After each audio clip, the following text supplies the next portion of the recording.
এই দুনিয়াটা হচ্ছে পরিশ্রমের জায়গা, সংগ্রামের জায়গা। আপনি সফল হতে হলে আপনাকে পরিশ্রম করতে হবে, করতেই হবে। আর পরিশ্রমে কোনো লজ্জা নেই। আমি বিভিন্ন আমার আলোচনায় বলি, কাজে লজ্জা নেই। কিসে লজ্জা নেই? আওয়াজ করে বলুন সবাই।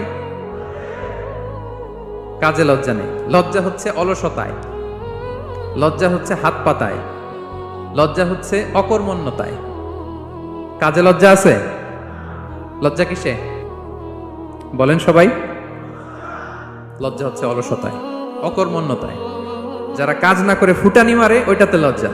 অনেকে আছে ফুটানি মারে, আছে না নাই? কাজ করে না, সব ফুটানি, এই ফুটানিতে লজ্জা। কিন্তু পরিশ্রমে কোনো লজ্জা নেই। এজন্য আল্লাহ তাআলা বললেন, ইয়া আইয়ুহাল ইনসান ইন্নাকা কাদিহুন ইলা রাব্বিকা কাদহান ফামুলাকি। হে মানুষ, তোমার রবের কাছে পৌঁছা পর্যন্ত তোমাকে পরিশ্রম করতে হবে। হাড় ভাঙা পরিশ্রম করে আমার কাছে আসতে হবে, তবেই সফলতা মিলবে। অন্য আয়াতে আল্লাহ তাআলা বলছেন, লাকাদ খালাকনাল